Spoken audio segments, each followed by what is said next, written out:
Assalamualaikum, sahabat tragedi abadi. Coba bayangkan ini terjadi pada kamu.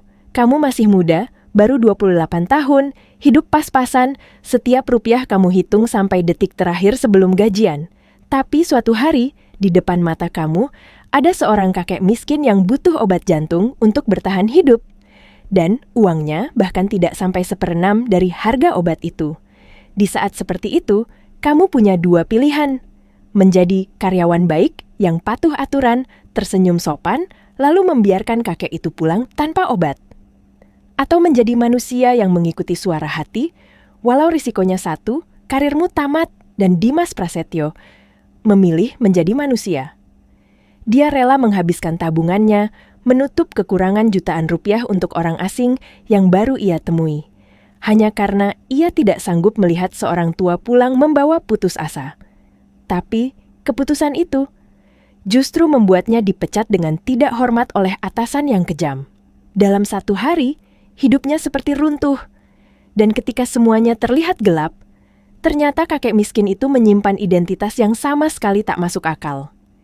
Identitas yang akan membalikkan nasib Dimas dan membuat orang-orang yang meremehkannya berlutut meminta ampun. Namun, sebelum kita masuk ke bagian paling menegangkan itu, bagi sahabat yang beragama Islam, aku sarankan, tuliskan selawat untuk Nabi Muhammad, semoga selawat itu menjadi saksi dan mendatangkan syafaat di akhirat kelak. Dan tulis juga kamu menonton dari kota mana. Jangan lupa like dan subscribe, karena itu sangat membantu menyebarkan kisah-kisah yang mengingatkan kita tentang iman, tentang kemanusiaan, dan tentang balasan Allah yang tak pernah salah alamat. Pagi itu, matahari baru saja menyingsing di ufuk timur Jakarta. Udara masih dingin, jalanan masih lengang, tapi Dimas sudah berdiri di depan cermin kecil di kontrakannya yang sempit. Seragam apoteker warna putih, ia rapikan berkali-kali, seolah kerapian itu bisa memberi sedikit kekuatan untuk menghadapi kerasnya hari. Nametek ia pastikan terpasang lurus. Nafasnya ditahan sebentar, lalu dihembuskan pelan. Di kamar sebelah, ibunya yang sudah lanjut usia masih terbaring. Semalam, batuknya kambuh, asma membuat dadanya berat. Dimas melangkah pelan, nyaris tanpa suara, takut membangunkan ibunya. Ia duduk di sisi ranjang, lalu menatap kotak obat di meja kecil. Tangannya membuka pelan, memeriksa satu persatu. Obat asma, obat jantung, semuanya tinggal sedikit. Wajah Dimas menegang. Ada kekhawatiran yang tak bisa ia sembunyikan, meski ia sudah terbiasa hidup dengan rasa itu. Gajinya baru cair seminggu lagi, dan dia tahu, 1 minggu bisa terasa seperti 1 tahun, kalau di rumah ada orang sakit yang bergantung padamu. Semoga masih cukup sampai gajian, gumamnya lirih, seperti berbicara pada dirinya sendiri, atau mungkin pada Allah. Sebelum berangkat kerja, Dimas tidak langsung menyalakan motor. Ia berjalan ke musala kecil dekat kontrakan. Salat subuh ia lakukan dengan khusyuk. Dalam sujud yang lama, ada doa yang ia tahan-tahan agar tidak pecah menjadi tangis. Ia memohon keberkahan rezeki, memohon kesehatan untuk ibunya, memohon hatinya tetap kuat. Karena Dimas selalu percaya, ketika dunia terasa sempit, doa adalah ruang paling luas yang dimiliki manusia. Selesai salam, ia duduk sejenak, memejamkan mata. Ia bukan orang kaya, bukan orang punya kuasa. Tapi ia punya satu hal yang selalu ia genggam rapat-rapat, keyakinan bahwa Allah tidak pernah meninggalkan hambanya. Perjalanan ke tempat kerja memakan waktu sekitar 45 menit. Motor bebek tua miliknya sudah lebih dari 10 tahun. Catnya mengelupas, beberapa bagian bodinya kusam, tapi Dimas merawatnya seperti merawat satu-satunya harapan. Motor itu bukan sekadar kendaraan. Itu penghubung antara dirinya dan rezeki, antara dirinya dan obat ibunya, antara dirinya dan tanggung jawab yang tidak pernah berhenti. Ia mengendarai motor itu menembus pagi Jakarta. Sesekali angin dingin menerpa wajahnya, membawa campuran bau aspal, udara kota, dan suara klakson yang mulai ramai. Dimas tidak mengeluh. Ia hanya menatap lurus ke depan, karena ia tahu setiap orang punya ujiannya masing-masing. Dan ujiannya bernama bertahan. Rumah sakit Permata Sehat berdiri megah di Jakarta Selatan. Bangunannya 5 lantai, terlihat modern. mewah, dan penuh fasilitas canggih. Dari luar, semuanya tampak seperti tempat penyembuhan, tempat harapan. Tapi Dimas sudah lama tahu, di balik dinding yang terlihat bersih dan rapi, ada satu hal yang sering mengalahkan kemanusiaan. Angka. Di lantai 1, tepat di sebelah ruang pendaftaran, ada apotek besar dengan rak-rak obat tertata rapi. Dimas tiba sebelum apotek dibuka untuk umum. Ia masuk ke ruang ganti, menyimpan tas dan helm, lalu segera bergabung dengan rekan-rekan kerjanya untuk briefing pagi. Briefing itu dipimpin oleh Siska Amelia, manajer apotek. Siska berusia sekitar 35 tahun. Penampilannya selalu sempurna. Pagi itu ia mengenakan blazer hitam dan rok pensil, rambut disanggul rapi, riasan wajah tebal, dan mata tajamnya memindai semua karyawan seperti sedang menghitung siapa yang berguna dan siapa yang menghambat. "Selamat pagi semuanya," sapa Siska. Suaranya datar, formal, tanpa kehangatan. Lalu, kalimat berikutnya keluar seperti komando perang. "Hari ini, target penjualan naik 10% dari kemarin. Saya harap kalian fokus pada produk-produk dengan margin tinggi. Jangan lupa, tawarkan vitamin dan suplemen tambahan kepada setiap pasien." Semua menjawab serempak, "Clear, Bu Siska." Tapi Siska belum selesai. Ia menatap lebih tajam, seolah sengaja menekan. "Dan ingat, jangan ada lagi kejadian seperti minggu lalu. Kalian memberikan konsultasi gratis terlalu lama kepada pasien. Waktu adalah uang. Konsultasi lebih dari 5 menit harus dikenakan biaya konseling farmasi. Mengerti?" Kali ini, jawaban mengerti terdengar lebih berat. Dimas menunduk dalam diam. Ia tahu kalimat itu seperti panah yang ditujukan langsung padanya. Minggu lalu, Dimas menghabiskan hampir 15 menit menjelaskan cara penggunaan insulin kepada seorang ibu tua yang baru didiagnosis diabetes. Ibu itu kebingungan, tangannya gemetar, matanya ketakutan. Dimas tidak sanggup memotong penjelasan hanya karena target penjualan. Baginya, itu bukan sekadar kerja. Itu tanggung jawab, itu nyawa. Tapi bagi Siska, itu pemborosan.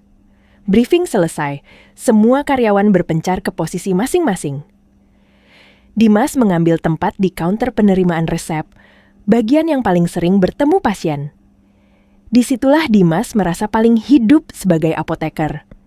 Karena disitulah ia bisa memastikan orang-orang pulang bukan hanya dengan kantong obat, tapi juga dengan pemahaman, dengan rasa aman, dan dengan sedikit harapan. Ia menarik napas dalam, merapikan sikap, lalu menatap pintu kaca apotek yang sebentar lagi akan dibuka. Hari itu, Dimas belum tahu bahwa hanya dalam hitungan jam, satu keputusan kecil yang lahir dari belas kasih akan menyeretnya menuju badai terbesar dalam hidupnya. Pintu kaca apotek baru saja benar-benar terbuka ketika langkah ringan terdengar dari belakang. Rina datang sambil membawa secangkir kopi, wajahnya santai, tapi matanya seperti menyimpan kekhawatiran yang sudah lama ia pendam. "Dimas, kamu terlalu serius kerja deh," katanya setengah bercanda, lalu menyodorkan kopi itu ke tangan Dimas. "Santai sedikit, kek." Dimas menerima kopi itu pelan, tersenyum tipis. Senyumnya hangat, tapi ada lelah yang tidak bisa ia sembunyikan. Seolah sejak pagi, pikirannya tidak pernah benar bisa istirahat. Rina menatap Dimas beberapa detik, lalu suaranya mengecil, lebih pelan, lebih hati-hati. "Aku cuma takut aja. Kamu kasih konsultasi gratis lagi. Malah diomelin Bu Siska." Dimas menghela napas panjang. "Aku paham kok maksud kamu," jawabnya pelan. "Tapi gimana ya, Rin? Kalau pasiennya benar-benar bingung, kalau mereka pulang tanpa ngerti cara minum obat, itu bahaya. Aku nggak bisa." Rina mengangguk, matanya berkedip sebentar. Ia kagum, tapi juga takut untuk temannya sendiri. "Aku cuma nggak mau kamu kenapa-kenapa. Di sini kan sistemnya udah beda. Semua diukur dari angka." Dimas hanya menatap ke depan, seolah ia sudah mendengar kalimat itu ratusan kali. Tapi tetap saja, setiap kali mendengarnya, dadanya selalu terasa sesak. Karena Dimas masuk dunia farmasi, bukan untuk mengejar angka, melainkan untuk menjaga nyawa.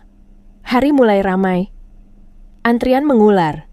Suara panggilan nomor, suara orang batuk, suara langkah tergesa, semuanya bercampur jadi satu. Dimas melayani puluhan pasien dengan kesabaran yang sama dari pasien pertama sampai pasien terakhir.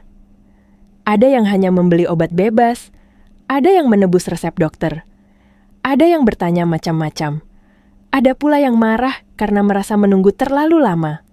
Tapi Dimas tetap menahan diri, tetap sopan, tetap menatap orang-orang itu dengan mata yang mengerti. Dan di tengah keramaian itu, masuklah seorang ibu muda dengan bayi yang menangis kencang di gendongannya. Tangis bayi itu bukan tangis rewel biasa. Itu tangis yang membuat siapapun yang mendengarnya langsung merasa tidak enak di dada. Wajah sang ibu pucat, panik, dan jelas sekali ia kelelahan. Dimas segera menghampiri, suaranya lembut. "Ada yang bisa saya bantu, Bu?" Ibu itu hampir seperti mau menangis. Ia menjelaskan dengan terbata-bata, bayi demam tinggi sejak semalam, sudah diberi obat penurun panas, tapi tidak turun juga. Dimas langsung menyentuh dahi bayi itu dengan punggung tangannya. Panasnya tinggi sekali. Tangannya refleks berhenti sebentar, seolah ia ikut merasakan panas itu menyebar. "Sudah berapa kali ibu kasih obat penurun panas?" tanya Dimas pelan, memastikan. Ibu itu menjawab, dan dari cara bicaranya, Dimas tahu ini bukan kondisi yang bisa ditunda. Dimas menatap mata ibu itu dengan serius, tapi tetap menenangkan. Ia tidak ingin membuat ibu itu makin panik. "Bu, ini harus segera dibawa ke dokter atau ke instalasi gawat darurat," katanya. "Demam tinggi pada bayi yang enggak turun setelah obat bisa berbahaya. Enggak bisa ditangani dengan obat bebas sembarangan." Ibu itu seperti terdiam, antara takut dan bingung.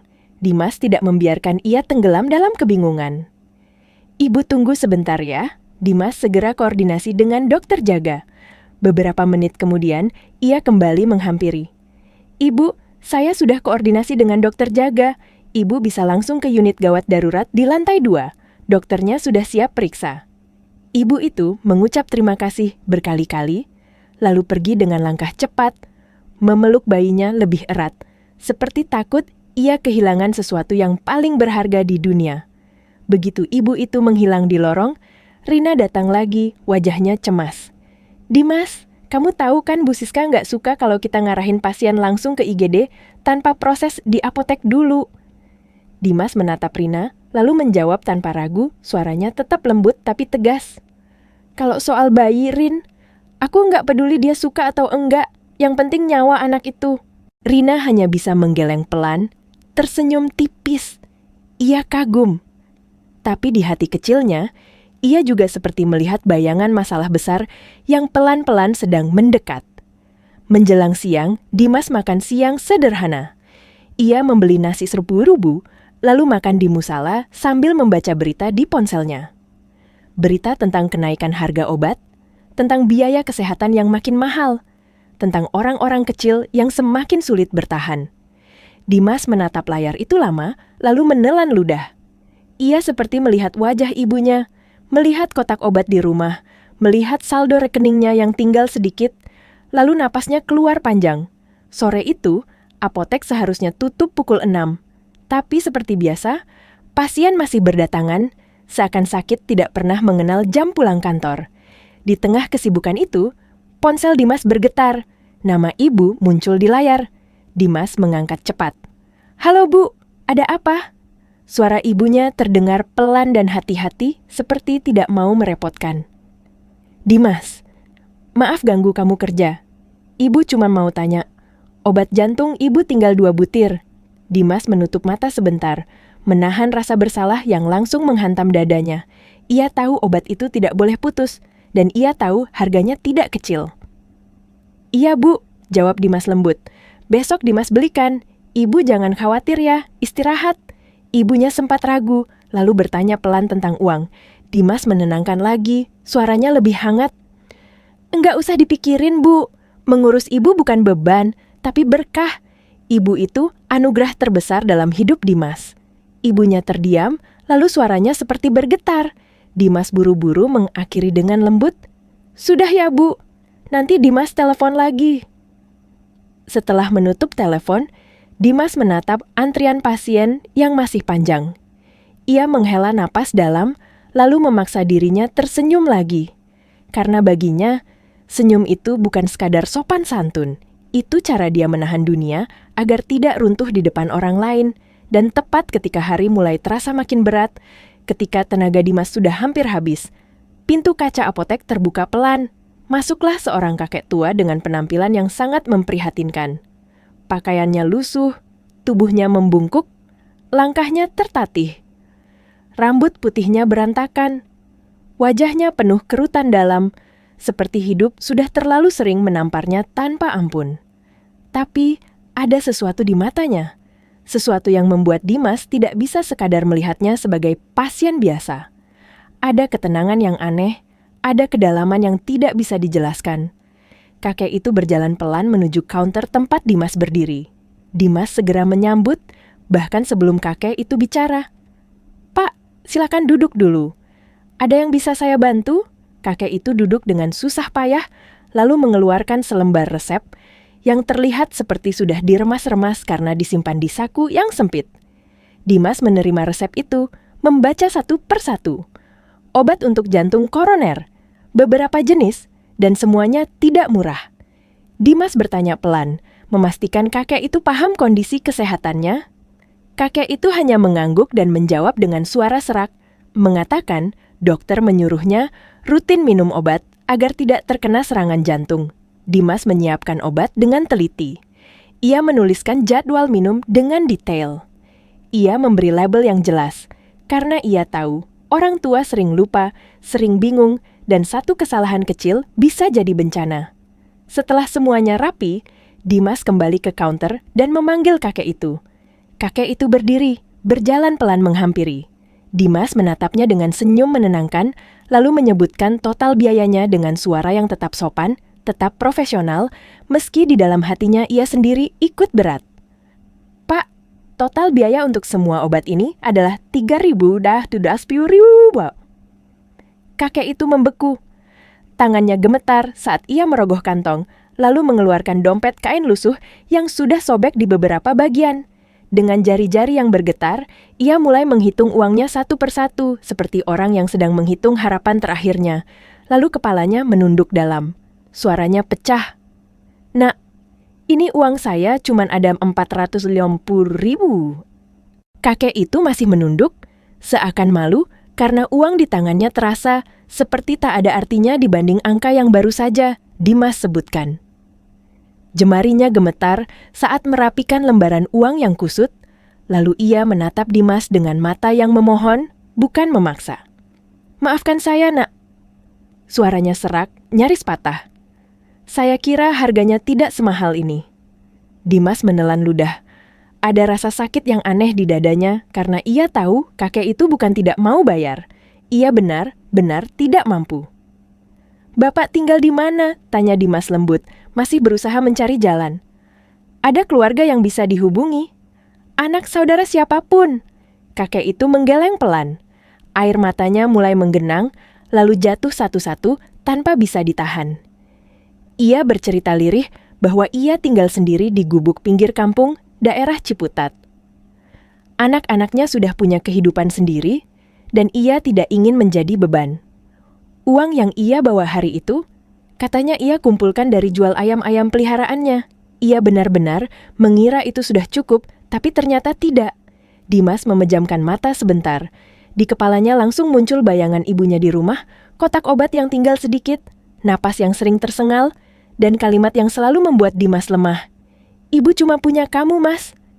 Kakek itu lalu menatap obat di atas meja seperti menatap sesuatu yang sangat dekat, tapi mustahil digapai. Dan saat Dimas masih berusaha menenangkan suasana, tiba-tiba dari belakang terdengar suara seorang bapak-bapak yang menunggu antrian. "Pak, kalau enggak bisa bayar, ya jangan nebus obat dulu." Suaranya keras, tajam, tanpa empati. Orang lain juga mau dilayani. Kakek itu makin menunduk, bahunya bergetar, seperti dihina di depan umum, seperti dianggap tidak pantas berada di tempat itu. Ada juga suara lain yang mencoba terdengar masuk akal, tapi dingin. menyarankan agar kakek itu dibawa dulu ke bagian pelayanan sosial untuk cari bantuan. Kalimat itu terdengar rapi, terdengar prosedural, tapi Dimas tahu kalau kakek ini disuruh bolak-balik, disuruh menunggu, disuruh mengurus berkas, bisa jadi besok atau lusa baru dapat obat. Padahal obat jantung bukan mainan. 1 hari terlambat, bisa jadi garis tipis antara hidup dan mati. Dimas menatap kakek itu lama. Dan di dalam tatapan itu, seolah Dimas melihat sesuatu yang lebih besar dari sekadar transaksi. Ia melihat hidup yang sudah terlalu sering dipukul, tapi masih berusaha berdiri. "Pak," Dimas akhirnya bersuara sangat pelan, seolah takut kata-katanya mengubah takdir. "Bapak tunggu sebentar ya." Kakek itu mengangkat wajah, bingung, matanya basah. Dimas berdiri, lalu berjalan cepat ke belakang, ke sudut yang tidak terlihat pasien. Dadanya naik turun, tangannya terasa dingin. Di sana, Dimas membuka dompetnya. Ia menghitung cepat, lalu menatap layar ponselnya yang menunjukkan sisa saldo tabungannya. Itu uang untuk obat ibunya bulan depan. Itu uang untuk makan sampai gajian minggu depan. Itu uang untuk bensin motor tua yang satu-satunya jadi penopang hidupnya. Untuk sesaat Dimas ragu, sangat ragu. Tapi lalu ia teringat sebuah kalimat yang pernah ia dengar, tentang menolong orang yang kesusahan, tentang Allah yang tidak akan menelantarkan hambanya yang berusaha berbuat baik. Dan tanpa sadar, air matanya menipis di sudut mata. Bukan karena ia merasa hebat, tapi karena ia tahu, ia akan kehilangan sesuatu yang ia butuhkan. Namun jika ia tidak melakukan ini, kakek itu bisa kehilangan nyawanya. Dimas menghela napas, lalu mengambil keputusan. Ia kembali ke counter dengan langkah mantap, meski jantungnya seperti mau pecah. Di tangannya, ia membawa sisa uang pribadinya yang sudah ia hitung dengan cermat. Seluruh sisa uangnya sampai gajian. Sementara kekurangan pembayaran untuk obat kakek itu sangat besar. Selisihnya 2.000 subuh. Kakek itu mendongak, makin bingung ketika melihat Dimas kembali dengan wajah yang serius tapi hangat. "Tapi tadi, anak bilang 3 juta lebih, Nak." Kakek itu berbisik, seperti takut ia salah dengar. Dimas tersenyum kecil, menahan gemetar di dadanya. "Iya, Pak. Bapak tenang. Kita bereskan pelan-pelan." Tangannya bergerak cepat di keyboard. Dimas memasukkan kode transaksi, memasukkan pembayaran, lalu menutupi selisihnya dengan uang miliknya sendiri. Ia memastikan sistem mencatatnya rapi. Ia tidak ingin ada yang dirugikan, tidak ingin rumah sakit kehilangan pemasukan, dan tidak ingin kakek itu pulang tanpa obat. Strok pembayaran keluar dari mesin printer. Saat itu, kakek itu terdiam lama, matanya membesar, seolah ia baru saja melihat mukjizat turun di tengah hidupnya yang keras. "Nak," suaranya bergetar. Saya enggak tahu harus bilang apa." Dimas menggeleng pelan, suaranya lembut sekali. "Enggak apa-apa, Pak. Yang penting Bapak sehat dulu." Kakek itu tiba-tiba menangis lebih keras, tapi tangisnya bukan lagi tangis malu.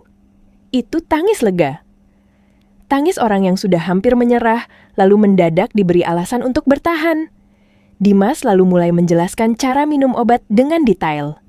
Ia bicara pelan, memastikan kakek itu mengerti.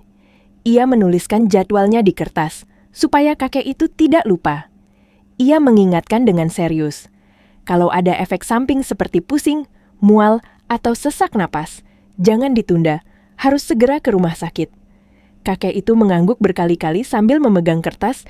Jadwal itu seolah sedang memegang sesuatu yang sangat berharga. "Terima kasih, Nak," ucapnya lirih. "Anak seperti malaikat bagi orang tua seperti saya." Dimas menahan napas. Kata-kata itu menghantamnya pelan, tapi dalam. Ia hanya bisa mengangguk karena kalau ia bicara, ia takut suaranya pecah. Kakek itu lalu berjalan menuju pintu keluar dengan langkah yang tampak sedikit lebih ringan. Tetap tertatih, tapi ada harapan yang menempel di punggungnya. Sesekali ia menoleh ke belakang, menatap Dimas, lalu mengangkat tangan seperti mendoakan. Begitu kakek itu pergi, Rina langsung menghampiri dengan wajah cemas, seperti baru saja menyaksikan sesuatu yang indah sekaligus berbahaya. "Dimas, Kamu nutupin. Rina berbisik, suaranya hampir tidak keluar. Gila kamu, Dimas. Itu kan uang buat kamu sampai gajian. Terus kamu mau makan apa? Ongkos gimana? Dimas menelan ludah, lalu menjawab pelan, berusaha meyakinkan dirinya sendiri. Aku nggak bisa biarin dia pulang tanpa obat, Rin. Aku nggak bisa. Rina menggeleng, matanya berkaca-kaca. Aku salut, tapi aku takut. Kamu terlalu baik, Dimas. Terlalu baik untuk dunia yang keras ini. Dan ketika Rina bilang begitu, Dimas cuma bisa diam, karena jauh di dalam hatinya, ia juga takut. Bukan takut miskin, tapi takut kebaikan yang ia lakukan justru berubah jadi masalah besar. Rina menatapnya makin serius. Bu Siska itu detail banget kalau soal laporan keuangan. Kalau dia lihat transaksi aneh, dia pasti cari tahu. Dimas menarik napas panjang. Di kepalanya, nama Siska seperti sirene yang mulai menyala. Ia mencoba tetap bekerja, melayani pasien lain, tapi di dadanya ada rasa gelisah yang tidak mau hilang. Dan benar saja. Tidak lama kemudian, Dimas melihat sosok Siska keluar dari ruangannya. Langkahnya cepat, wajahnya dingin, matanya menatap bawah, menatap apotek, lalu menatap layar, menatap angka-angka, seolah sedang memburu sesuatu. Dimas berusaha pura-pura fokus melayani pasien. Tapi, dari sudut matanya, ia melihat wajah Siska berubah. Dari serius, menjadi heran, lalu menjadi marah. Lalu, Siska berdiri di area yang bisa dilihat semua orang, dan suaranya terdengar tegas, membuat udara terasa lebih berat. Siapa yang melayani transaksi pukul 9.40 tadi pagi? Suara Siska yang keras itu seperti memaku semua orang di tempatnya. Siapa yang melayani transaksi pukul 9.40 tadi pagi? Katanya tanpa ada sedikit pun kelembutan. Seisi apotek mendadak hening, bahkan bunyi kertas resep yang biasanya berdesir pun seolah ikut berhenti. Dimas merasakan darahnya seperti tertahan di tenggorokan. Ia tahu, pertanyaan itu bukan pertanyaan biasa. Itu adalah pintu menuju badai. Dengan langkah yang sedikit gemetar, ia mendekat ke arah Siska, berusaha tetap menjaga sopan santun, berusaha tetap tampak profesional di depan rekan kerja dan pasien. Saya, Bu, jawabnya pelan. Ada masalah? Siska menatap Dimas dengan pandangan tajam, nyaris menusuk. Wajahnya dingin, tapi di balik dingin itu ada amarah yang ditahan rapat. Ikut saya ke ruangan sekarang, perintahnya, singkat, tegas, tanpa memberi ruang untuk bertanya. Dimas mengangguk, lalu mengikuti Siska menaiki tangga menuju lantai 2. Di bawah, Rina hanya bisa menatap dengan wajah pucat, seolah ia ingin menahan Dimas, tapi tak punya kuasa. Dari bibirnya yang bergetar, Dimas tahu Rina sedang berdoa dalam hati. Tangga itu terasa lebih panjang dari biasanya. Setiap anak tangga seperti membawa Dimas lebih dekat pada hukuman. Tapi anehnya, di tengah ketakutan itu, ada satu hal yang membuat punggungnya tetap tegak. Ia tidak menyesal. Ia hanya takut pada konsekuensinya. Ruangan Siska berada tepat di atas area apotek dengan jendela kaca besar yang bisa mengawasi semua aktivitas di bawah. Ruangan itu rapi, dingin, dan dipenuhi aura kemenangan angka. Di dinding terpajang sertifikat penghargaan pencapaian target penjualan, seakan setiap lembar kertas itu ingin berkata bahwa di tempat ini yang dihargai adalah profit, bukan air mata pasien. Siska sudah duduk di kursinya. Laptop terbuka di depan. Wajahnya memerah menahan emosi. Rahangnya mengeras. Tutup pintunya, perintahnya masih dengan nada dingin. Dimas menutup pintu perlahan, lalu berdiri di depan meja, tangan terlipat di depan tubuhnya, mencoba menahan degup jantung yang makin liar. Siska memutar layar laptop menghadap ke Dimas. Di sana terlihat detail transaksi pukul 9.40 tadi pagi. Angka-angka itu seperti pisau. Coba kamu jelaskan ini apa, katanya pelan. Tapi setiap katanya tajam. Dimas menatap layar itu. Transaksi pembelian obat senilai Rp3.250.000, tapi pembayaran yang masuk hanya Rp600.000 dengan catatan diskon khusus pasien rutin. Itu transaksi untuk kakek tua yang beli obat jantung, Bu, jawab Dimas hati-hati. Siska menyandarkan tubuhnya, lalu tertawa kecil, tapi tawanya sinis. Aku tahu itu transaksi obat jantung. Yang aku tanyakan, kenapa ada diskon 2 juta lebih? Matanya menyipit. Diskon pasien rutin. Sejak kapan kita punya program diskon sebesar itu? Dimas menelan ludah. Bu, pasien itu kondisinya sangat memprihatinkan. Dia kakek-kakek tua, hidup sendiri. Uangnya cuma segitu, hasil jual ayam peliharaannya. Kalau tidak dapat obat, jantungnya bisa makin parah. Belum sempat Dimas menyelesaikan kalimatnya, Siska membentak, suaranya naik tajam. Aku tidak peduli. Kalimat itu jatuh seperti palu. Dimas tertegun sesaat. Aku tidak peduli dia kakek-kakek, nenek-nenek, atau siapapun, lanjut Siska. Suaranya makin keras. Yang aku peduli adalah kamu melanggar prosedur dengan seenaknya memberi diskon yang tidak ada dalam sistem kita. Siska berdiri dan melangkah mendekat. Kamu pikir ini warung kecil yang bisa kasih diskon sesuka hati? Ini rumah sakit besar. Sistemnya ketat. Setiap rupiah harus dipertanggungjawabkan. Dimas menatap lantai sebentar, menahan napas, lalu mencoba menjelaskan dengan suara yang tetap lembut. Maaf Bu Siska, tapi saya tidak merugikan rumah sakit. Kekurangan pembayarannya saya tutup dengan uang pribadi saya sendiri. Rumah sakit tetap dapat hasil penjualan penuh. Siska memiringkan kepala, seperti mendengar sesuatu yang lucu. Lalu ia tertawa sinis lagi. Oh, jadi sekarang kamu main pahlawan, main dermawan. Ia berjalan mondar-mandir, seperti sedang menahan ledakan emosi. Kamu pikir dengan begitu kamu jadi apoteker teladan? Kamu pikir tindakan kamu ini nggak berbahaya? Matanya menyala. Kalau semua apoteker kayak kamu, main kasih diskon sana-sini pakai uang pribadi, lalu apa gunanya sistem yang sudah kita bangun? Dimas diam. Ia mengerti dari sisi aturan, ia mengerti dari sisi laporan, tapi hatinya menolak menyerah. Karena yang ia lihat bukan diskon, yang ia lihat adalah seorang manusia tua yang sedang berpegangan pada hidupnya. Siska berhenti, menatap Dimas dengan jijik yang ditahan rapi. Dan satu lagi, katanya, suaranya merendah tapi penuh tekanan. Kamu sudah berapa kali aku ingatkan untuk tidak terlalu baik sama pasien. Konsultasi gratis terlalu lama. Kasih sampel obat sembarangan. Sekarang malah diskon jutaan. Kamu pikir kamu siapa? Bapak Dermawan? Dimas mengangkat wajahnya pelan. Bu, saya cuma ingin menjalankan sumpah profesi saya sebagai apoteker. Kita melayani demi kesejahteraan pasien. Kakek itu butuh obat. Kalau tidak dapat obat, bisa berbahaya. Siska memukul meja.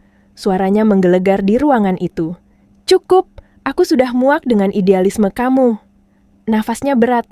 Kamu tahu enggak, gara-gara ulah-ulah kamu, penjualan apotek bulan ini turun 7%. Dimas membeku. Turun 7%. Siska melanjutkan, suaranya penuh kesal.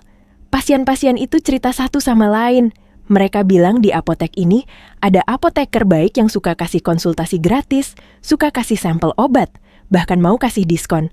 Akhirnya mereka jadi minta-minta. Mereka jadi ngerasa berhak dapat bantuan. Dan ketika apoteker lain nggak kasih, mereka komplain. Kamu pikir itu menguntungkan rumah sakit? Dimas menunduk. Dadanya terasa sesak. Ia ingin berkata bahwa ia tidak pernah mengajari orang untuk meminta-minta. Ia hanya menolong saat hati kecilnya tidak sanggup berpaling. Tapi di depan Siska, setiap alasan kemanusiaan terdengar seperti kelemahan. Siska menghela napas tajam, lalu suaranya berubah menjadi lebih dingin, lebih berbahaya. Dimas, katanya pelan, kamu sudah keterlaluan. Ia menatap Dimas lurus-lurus. Besok pagi kamu ikut saya menghadap Pak Hartono. Nama itu seperti petir di kepala Dimas. Pak Hartono, direktur utama, sosok yang dikenal keras, dingin, dan tidak pernah memberi ampun untuk pelanggaran prosedur. Dimas merasa tengkuknya dingin. Keringat muncul di telapak tangannya. Buh! Dimas berusaha bersuara, tapi tenggorokannya serasa terkunci. Siska mengangkat tangan, menghentikan. Saya tidak mau dengar alasan lagi. Semua akan saya laporkan. Kamu siap-siap saja. Dimas mengangguk pelan, tidak punya pilihan. Dalam hati, ia seperti jatuh ke lubang yang gelap. Ia memikirkan ibunya. Ia memikirkan kontrakan. Ia memikirkan obat jantung ibunya, yang bahkan tadi siang sudah menipis, dan kini uangnya sendiri sudah habis karena ia memilih menyelamatkan orang lain. Saat Dimas keluar dari ruangan itu dan menuruni tangga, langkahnya goyah. Ia harus berpegangan pada pegangan tangga agar tidak terlihat lemah. Dunia terasa berputar pelan, dan di bawah sana, apotek tetap berjalan seperti biasa, seperti tidak ada yang baru saja runtuh di dalam dada seorang apoteker muda. Sesampainya di apotek, Rina langsung menghampiri, wajahnya cemas. "Dimas, gimana?" Dimas menatap Rina, lalu suaranya keluar lemah, nyaris berbisik. "Besok aku harus menghadap Pak Hartono." Rina menutup mulutnya. Wajahnya makin pucat, seolah ia sudah bisa melihat bayangan buruk yang akan datang. Dimas hanya duduk pelan di kursi, menunduk, menahan semuanya agar tidak pecah di tempat kerja. Ia masih harus melayani pasien, masih harus tersenyum, padahal di dalam dirinya ia sedang bertarung dengan ketakutan terbesar dalam hidupnya. Malam itu, Dimas pulang dengan langkah yang lebih berat dari biasanya. Motor tuanya melaju pelan, melewati jalanan Jakarta yang mulai dipenuhi lampu-lampu. Orang-orang di trotoar tampak seperti bayangan, kendaraan lalu lalang seperti arus yang tidak peduli pada siapapun yang sedang hancur di dalamnya. Di dadanya, ada dua suara yang bertarung keras. Suara pertama berkata, "Kamu sudah benar, kamu menyelamatkan orang." Tapi suara kedua menekan, "Kalau kamu dipecat, ibumu bagaimana? Obatnya bagaimana? Hidupmu bagaimana?" Sesampainya di kontrakan, Dimas mematikan motor, berdiri beberapa detik di depan pintu, seperti menunda masuk. Ia takut bertemu ibunya dengan wajah yang membawa kabar buruk. Tapi ia tidak bisa lari. Ia menarik napas, lalu membuka pintu pelan. "Ibu," panggilnya lembut. Dari dalam kamar, suara ibunya menjawab pelan, "Iya, Mar, pulang ya." Dimas masuk, menaruh tas, lalu menuju kamar ibunya. Ibunya duduk di ranjang, selimut menutup kaki, wajahnya pucat tapi tetap berusaha tersenyum. Begitu melihat Dimas, ibunya langsung menatap wajah anaknya lebih lama, seperti seorang ibu yang sudah hafal setiap perubahan kecil. "Kamu kenapa, Mas?" tanya ibunya. "Hati-hati. Wajahmu kok seperti habis jatuh?" Dimas tersenyum paksa. "Enggak apa-apa, Bu, cuma capek." Ibunya tidak langsung percaya. Ia mengangkat tangan, menyentuh pipi Dimas pelan, seperti menenangkan anak kecil. "Kalau ada apa-apa, bilang sama ibu ya. Ibu ini cuma punya kamu." Kalimat itu seperti pisau yang memotong pertahanan terakhir Dimas. Tapi Dimas menahan. Ia tidak mau ibunya ikut terbebani. Ia mengangguk, lalu memeluk ibunya sebentar, lebih lama dari biasanya. Dalam pelukan itu, Dimas seperti mengumpulkan kekuatan, karena ia tahu besok mungkin hidupnya berubah. Setelah ibunya tertidur, Dimas duduk sendirian di ruang kecil. Lampu redup, suara kipas angin tua berdecit pelan. Ia membuka dompetnya. Kosong. Ia membuka aplikasi rekening. Angkanya membuat dada makin sesak. Ia sadar pilihan baik yang ia lakukan tadi pagi telah menghabiskan hampir semua yang ia miliki. Tapi saat itu juga, ada pesan masuk di ponselnya. Dari nomor tidak dikenal. "Assalamualaikum, Nak Dimas. Terima kasih sudah menolong saya hari ini. Saya doakan Allah gantikan rezekimu berlipat. Semoga ibumu selalu sehat. Saya akan ingat kebaikanmu sampai mati." Dimas membaca pesan itu berkali-kali. Matanya berkaca-kaca. Ia tidak tahu bagaimana kakek itu bisa dapat nomornya. Mungkin dari sistem apotek, mungkin dari struk, mungkin ia minta ke orang lain. Tapi yang membuat Dimas terdiam bukan itu. Yang membuatnya terpaku adalah kalimat terakhir, "Semoga ibumu selalu sehat." Dimas merinding. Kakek itu bahkan tidak tahu siapa ibunya. Tapi doanya seperti tepat mengarah ke luka terbesar dalam hidup Dimas. Dimas menatap layar itu lama, lalu menutup mata, menahan air mata yang akhirnya jatuh. Malam itu, Dimas tidak bisa tidur. Ia hanya menatap langit-langit, memikirkan ruangan Siska, memikirkan nama Pak Hartono, memikirkan kata pemecatan yang seperti bayangan hitam di ujung ranjang. Pagi pun tiba. Dimas datang lebih awal dari biasanya. Ia memakai seragam putih yang sama, tapi kali ini seragam itu terasa seperti baju perang. Ia berdiri di depan cermin apotek, merapikan nametek, lalu menatap dirinya sendiri. Wajahnya terlihat lebih tua, lebih letih, tapi di matanya ada sesuatu yang tidak padam. Ada keyakinan bahwa ia tidak melakukan dosa. Ia hanya menolong. Rina menghampiri, wajahnya tegang. "Dimas, aku ikut doain kamu ya," katanya pelan. Dimas mengangguk. "Makasih, Rin." Tak lama Siska datang, kali ini wajahnya seperti orang yang sudah menyiapkan hukuman. Ia tidak menyapa. Ia hanya melirik Dimas dengan tatapan dingin. "Ayo," katanya singkat. Dimas mengikuti Siska menuju kantor direktur. Lorong rumah sakit panjang, dingin, dan setiap langkah terdengar jelas di telinga Dimas seperti detak jam menuju eksekusi. Mereka berhenti di depan pintu kayu besar, bertuliskan Direktur Utama. Siska mengetuk. "Masuk," terdengar suara berat dari dalam. Saat pintu dibuka, ruangan itu terasa berbeda, lebih sunyi, lebih menekan. Di dalamnya, duduk seorang pria berusia sekitar 50 tahun, berkacamata, rambut rapi, wajah datar tanpa senyum. Itulah Pak Hartono. Siska berdiri di samping, seperti jaksa yang siap membacakan tuntutan. Dimas berdiri di depan meja, seperti terdakwa yang hanya punya satu senjata, kebenaran. Pak Hartono menatap Dimas dari atas sampai bawah, lama, tanpa bicara. Lalu, ia membuka map yang sudah disiapkan Siska. "Dimas Prasetyo," suaranya berat dan pelan, tapi justru itu yang membuatnya menyeramkan. "Saya dengar kamu melakukan diskon ilegal senilai Rp2.800.000 pada pasien." Dimas menelan ludah. "Saya tidak merugikan rumah sakit, Pak. Saya menutup selisihnya dengan uang pribadi saya." Pak Hartono mengangkat alis tipis. "Uang pribadi?" Ia memandang Siska sebentar, lalu kembali ke Dimas. "Kamu tahu apa arti tindakan kamu bagi institusi ini?" Dimas menjawab hati-hati. "Saya paham tindakan saya melanggar prosedur, Pak. Tapi saya melakukannya karena pasien itu tidak mampu dan obatnya sangat penting. Saya hanya tidak ingin dia pulang tanpa obat." Ruangan menjadi hening beberapa detik. Hening yang menakutkan. Lalu Pak Hartono menutup map itu pelan, menghela napas, dan suaranya terdengar seperti vonis yang sudah diputuskan. "Institusi ini berjalan dengan aturan, bukan dengan perasaan." Dimas merasakan dadanya seperti ditindih batu. Pak Hartono melanjutkan tanpa emosi. "Saya tidak butuh apoteker yang bertindak berdasarkan belas kasihan pribadi. Itu bisa menciptakan preseden, bisa mengacaukan sistem, bisa membuka celah kecurangan."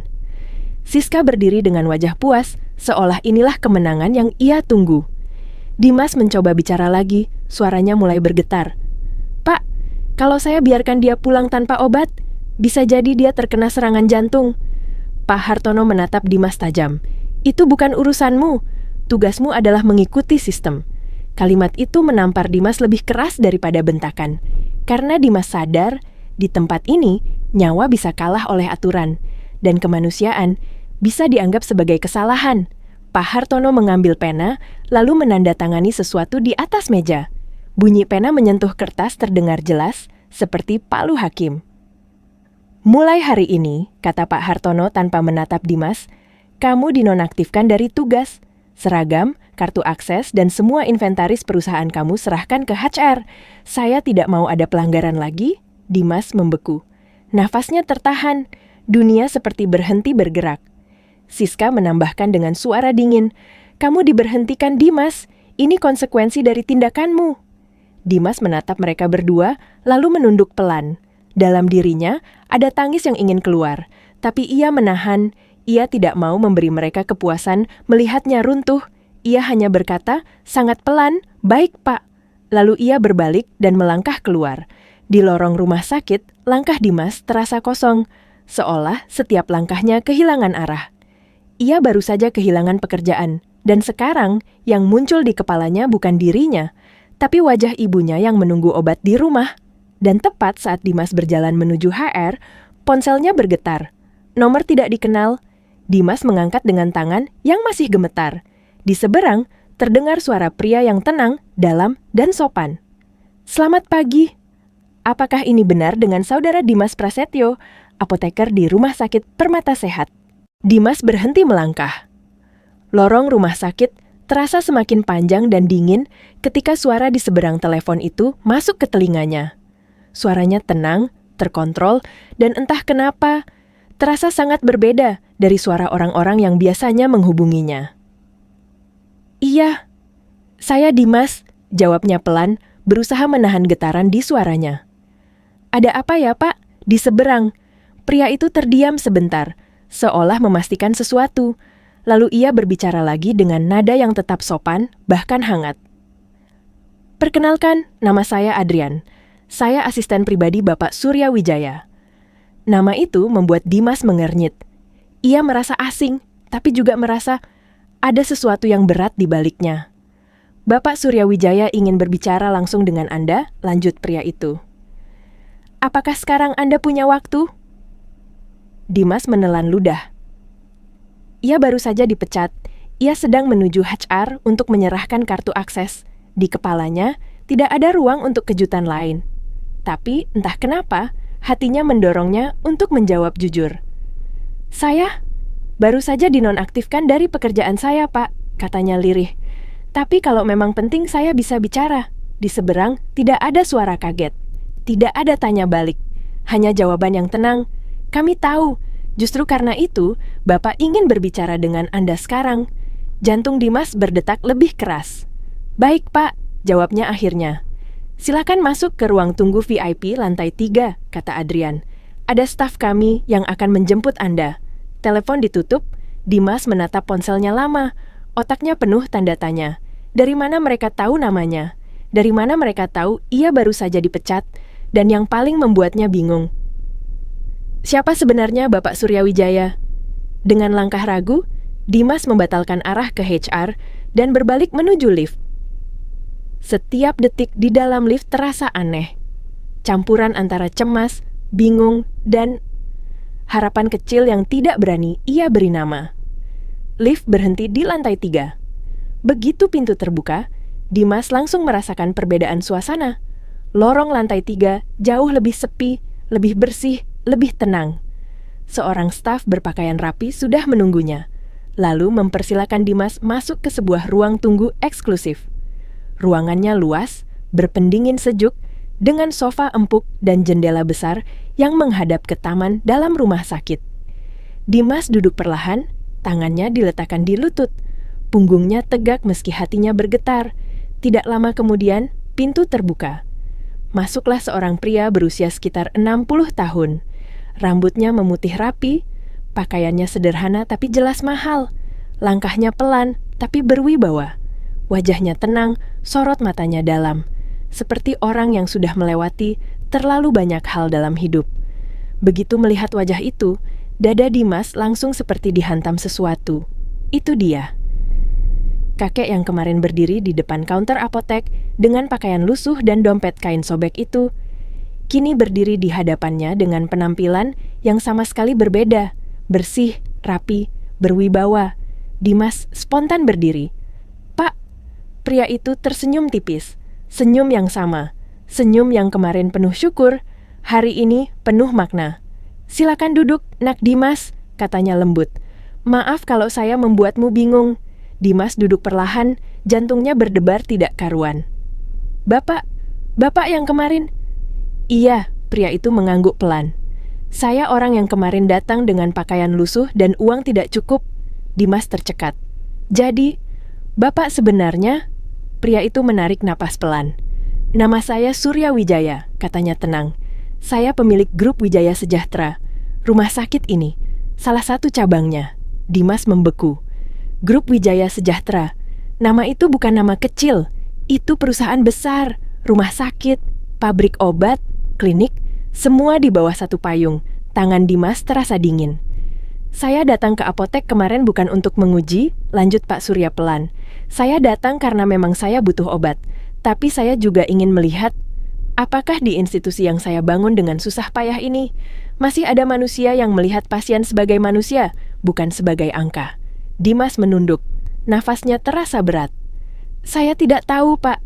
Saya benar-benar tidak tahu." Pak Surya tersenyum kecil. "Dan justru karena kamu tidak tahu itulah, tindakanmu jadi sangat berharga." Ia menatap Dimas dalam-dalam. "Saya sengaja membayar dengan jumlah terbatas. Saya ingin melihat apa yang akan terjadi." Apakah kamu akan menolak saya dengan dingin? Apakah kamu akan mengusir saya?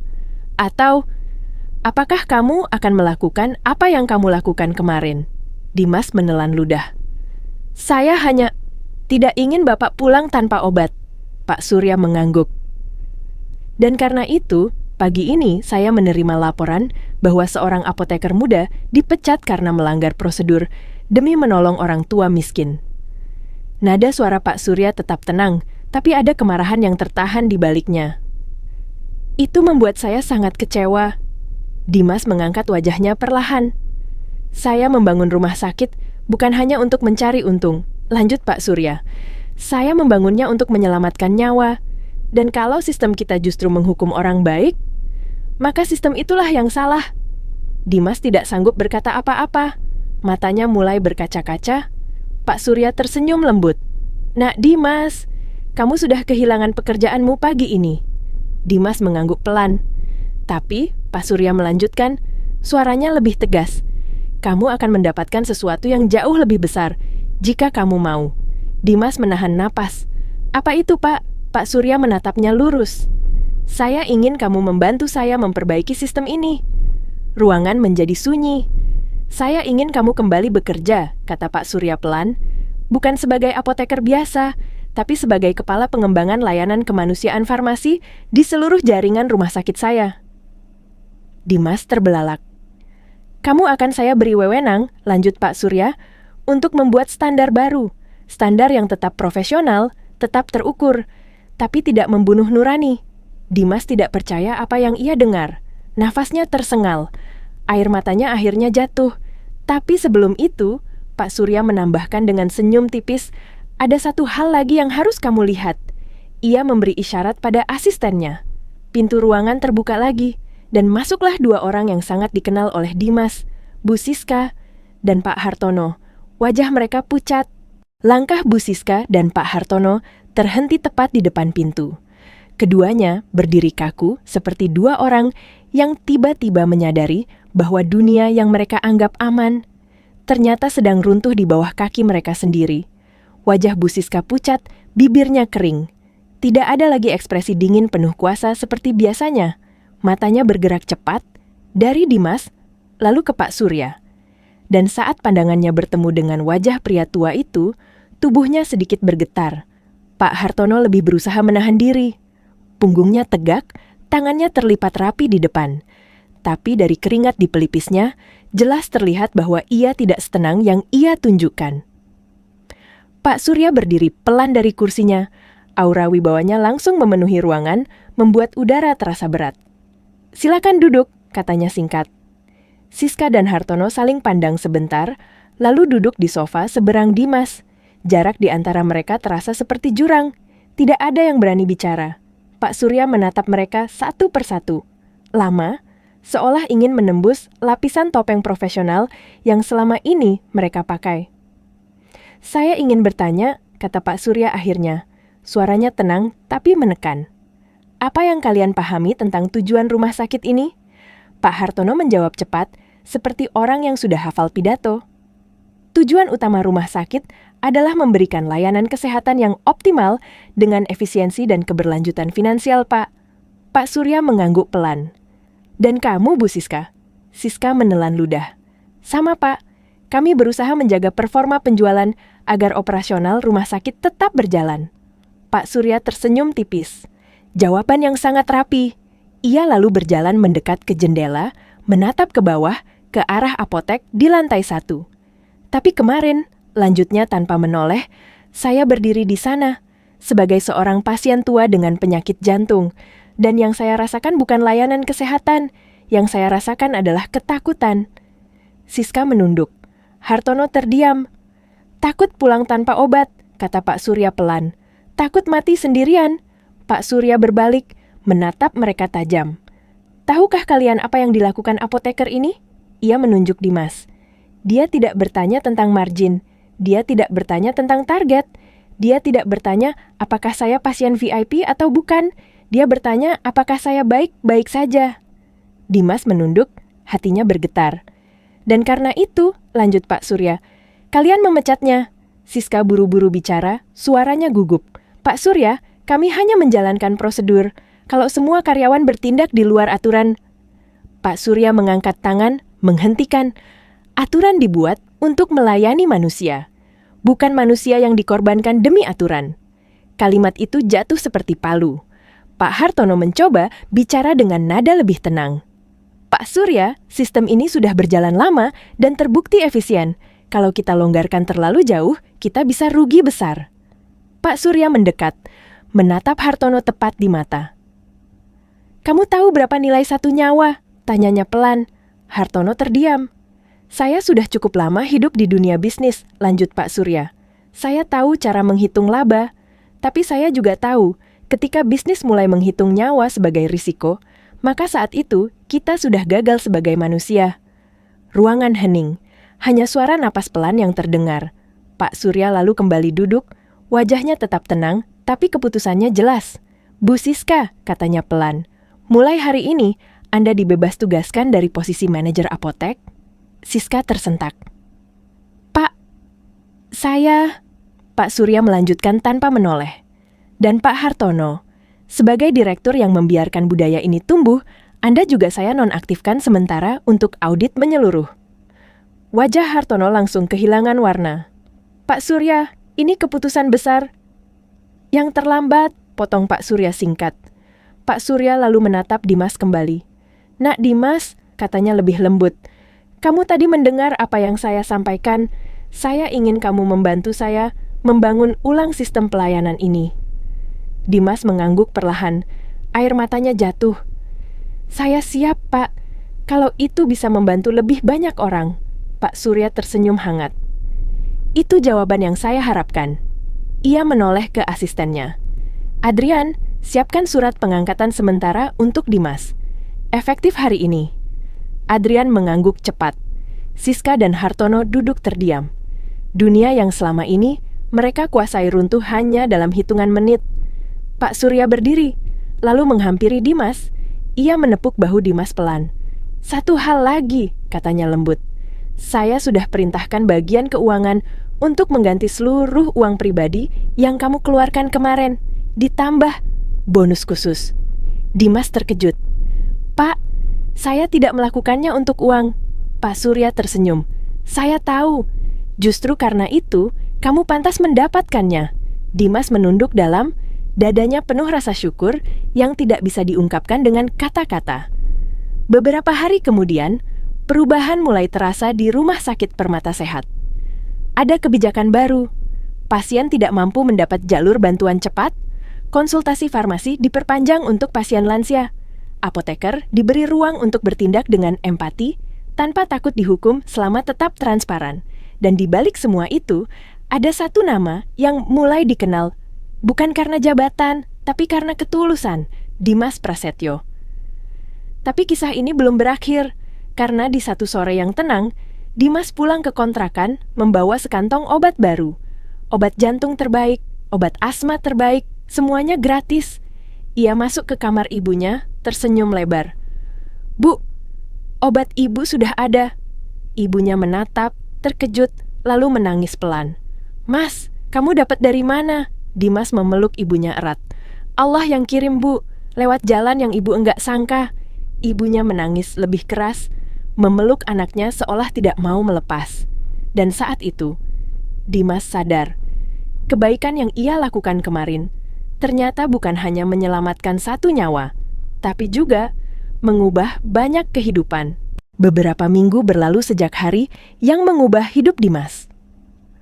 Rumah Sakit Permata Sehat tidak lagi terasa sama, bukan hanya karena perubahan aturan tertulis, tapi karena perubahan suasana, cara orang berbicara, cara orang menatap pasien, cara apoteker berdiri di balik counter dengan hati yang tidak lagi dicekam rasa takut.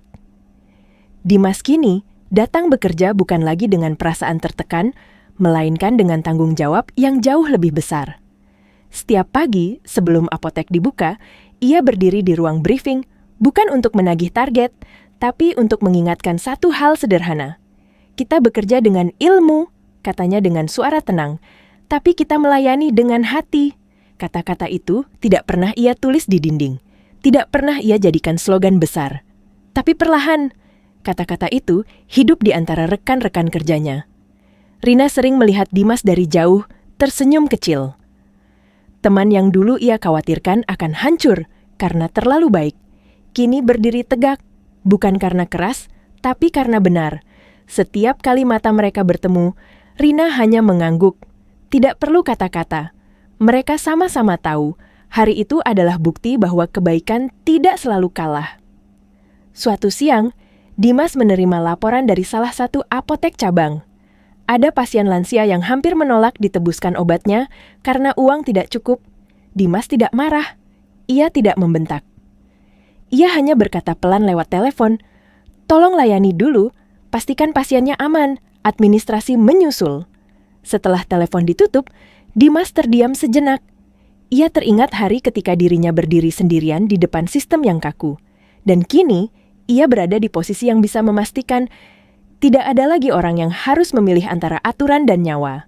Sore itu, ketika jam kerja hampir selesai, ponsel Dimas bergetar. Sebuah pesan masuk dari nomor yang sudah ia simpan dengan nama sederhana. Pak Surya.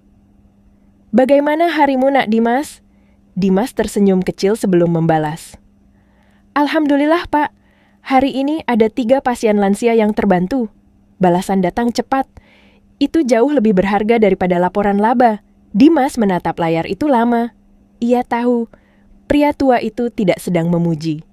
Ia sedang mengingatkan tentang alasan mengapa semua ini terjadi. Di rumah, ibunya terlihat jauh lebih segar. Batuknya jarang kambuh, napasnya lebih ringan. Setiap kali Dimas pulang, ibunya selalu menyambut dengan doa, bukan keluhan. Dan setiap doa itu terasa seperti perisai yang melindungi langkah Dimas kemanapun ia pergi. Suatu malam, ibunya berkata pelan sambil memegang tangan Dimas, "Mas, Ibu enggak pernah minta kamu jadi orang kaya. Ibu cuma minta kamu jadi orang baik." Dimas tersenyum, matanya berkaca-kaca. "Insya Allah, Bu, Dimas akan jaga itu. Di luar sana, hidup masih keras, pasien masih banyak. Orang miskin masih berjuang. Dunia tidak berubah seketika hanya karena satu orang baik. Tapi Dimas kini mengerti satu hal penting. Ia tidak harus menyelamatkan semua orang. Ia hanya perlu memastikan ia tidak menutup mata ketika ada yang bisa diselamatkan." Dan tentang kakek tua itu, Pak Surya, mereka kadang bertemu di koridor rumah sakit. Tidak ada jarak, tidak ada formalitas berlebihan. Hanya 2 manusia yang saling memahami bahwa hidup kadang memberi ujian, bukan untuk menjatuhkan, tapi untuk menunjukkan siapa diri kita sebenarnya. Setiap kali Dimas melihat pasien lansia keluar dari apotek dengan obat di tangan dan harapan di mata, hatinya selalu bergetar pelan, karena ia tahu disitulah makna sebenarnya dari profesinya. Namun, kisah ini masih menyisakan satu bagian terakhir, bagian yang akan mengikat semuanya menjadi satu pelajaran besar tentang hidup, iman, dan balasan yang tidak pernah salah alamat. Pagi itu hujan turun pelan, membasahi halaman rumah sakit Permata Sehat dengan irama yang tenang. Dimas berdiri di balik jendela lantai 3, menatap butiran air yang jatuh satu persatu, seperti mengingatkannya pada hari-hari ketika hidupnya terasa begitu rapuh. Hari-hari saat satu keputusan kecil hampir merenggut semua yang ia punya. Kini, ia berdiri di tempat yang sama, tapi sebagai orang yang berbeda. Seorang perawat muda menghampiri Dimas dengan wajah cemas. "Pak Dimas, di apotek lantai 1 ada pasien yang menolak pulang. Katanya dia takut nggak bisa beli obat." Dimas menoleh, lalu tersenyum lembut. "Saya ke sana." Ia turun dengan langkah tenang. Di depan kaunter apotek, seorang bapak tua berdiri sambil memegang resep, wajahnya tegang. Dimas menghampiri, menyapanya dengan nada yang sangat ia kenal. Nada yang dulu ia gunakan saat ia sendiri tidak punya kuasa apa-apa. "Bapak, mari duduk dulu," kata Dimas lembut. "Kita bicarakan pelan-pelan." Bapak itu menatap Dimas ragu, lalu duduk. Setelah mendengar ceritanya, Dimas mengangguk. "Tidak ada drama, tidak ada bentakan, hanya tindakan. Obatnya kami siapkan. Bapak jangan khawatir soal biaya," kata Dimas. Mata bapak itu langsung berkaca-kaca. "Benarkah, Nak?" Dimas mengangguk. "Yang penting Bapak sehat." Di sudut ruangan, Rina melihat pemandangan itu dengan senyum kecil. Ia teringat hari ketika semua ini dimulai. Hari ketika satu orang memilih menjadi manusia, bukan mesin. Siang harinya, Dimas mendapat undangan untuk menghadiri pertemuan manajemen pusat. Di sana, kebijakan baru resmi diumumkan. Program Akses Obat Kemanusiaan diluncurkan di seluruh jaringan rumah sakit Grup Wijaya Sejahtera. Bukan sebagai promosi, bukan sebagai pencitraan, tapi sebagai komitmen. Pak Surya berdiri di podium, suaranya tenang. Kita boleh hebat dalam sistem, tapi kita harus lebih hebat dalam nurani. Semua orang berdiri, bertepuk tangan. Dimas tidak mencari sorotan. Ia berdiri di barisan belakang, menunduk, bersyukur. Sore itu, Dimas pulang lebih awal. Ia membawa makanan kesukaan ibunya. Di rumah, ibunya tersenyum melihat anaknya masuk dengan wajah yang lebih ringan. "Mas kelihatan tenang hari ini," kata ibunya. Dimas duduk di samping ibunya. "Iya, Bu. Karena Dimas tahu, Dimas enggak salah kemarin." Ibunya menggenggam tangan Dimas. Ibu tahu sejak awal. Malam itu, sebelum tidur, Dimas membuka ponselnya. Ia membaca ulang pesan lama dari Pak Surya. Pesan yang pernah datang di malam tergelap hidupnya. Ia tersenyum, lalu menutup mata. Hidup tidak pernah menjanjikan jalan yang mudah, tapi hidup selalu memberi pilihan. Dan pilihan Dimas hari itu menjadi bukti bahwa kebaikan, meski mahal, tidak pernah sia-sia. Namun sebelum kisah ini benar-benar berakhir, ada satu hal terakhir yang harus disampaikan. Satu pesan yang mungkin sedang dibutuhkan oleh siapapun yang mendengarnya hari ini. Malam itu, hujan kembali turun perlahan. Dimas duduk di ruang kecil kontrakannya, lampu redup menemani keheningan. Ibunya sudah tertidur dengan napas yang lebih tenang dari hari-hari sebelumnya. Di meja kecil, tergeletak kotak obat yang kini selalu terisi penuh. Bukan lagi karena uang, tapi karena jalan hidup yang telah Allah bukakan dengan cara yang tidak pernah Dimas bayangkan. Dimas menatap wajah ibunya lama. Dalam hatinya, ada rasa syukur yang begitu dalam, bercampur dengan rasa haru. Ia teringat pagi ketika ia hampir kehilangan segalanya. Ia teringat ruang direktur yang dingin, kata dinonaktifkan yang menghantam dadanya, dan lorong rumah sakit yang terasa begitu sunyi saat ia melangkah keluar tanpa kepastian. Semua itu kini terasa seperti potongan mimpi buruk yang sudah berlalu. Dimas duduk di samping ibunya, lalu berbisik pelan, seolah hanya ingin didengar oleh Tuhan. "Terima kasih ya Allah, karena Engkau tidak membiarkan kebaikan hamba-Mu sia-sia. Di luar sana, dunia terus berjalan, orang sakit masih berdatangan, rumah sakit masih sibuk, aturan masih ada, angka masih dihitung. Tapi kini, di balik semua itu, ada ruang untuk hati, ada ruang untuk empati, ada ruang untuk manusia." Kisah Dimas bukan kisah tentang menjadi kaya mendadak, bukan tentang jabatan tinggi, tapi tentang satu keputusan kecil yang diambil di saat paling sulit. Keputusan untuk tidak memalingkan wajah ketika ada orang lain yang lebih membutuhkan. Dan dari keputusan kecil itulah, Allah membuka pintu yang lebih besar. Mungkin hari ini, kamu yang sedang mendengarkan kisah ini juga berada di persimpangan. Mungkin kamu sedang dihadapkan pada pilihan yang terasa berat. Pilihan antara aman dan benar, antara nyaman dan peduli, antara mengikuti sistem atau mengikuti nurani.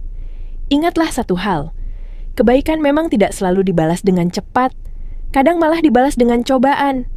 Tapi, jika kebaikan itu tulus, balasannya tidak akan salah alamat. Dimas tidak tahu siapa Pak Surya sebenarnya saat ia menolongnya. Ia tidak berharap apa-apa. Ia hanya ingin seorang kakek pulang dengan obat di tangannya dan harapan di dadanya. Dan justru karena itulah hidupnya berubah.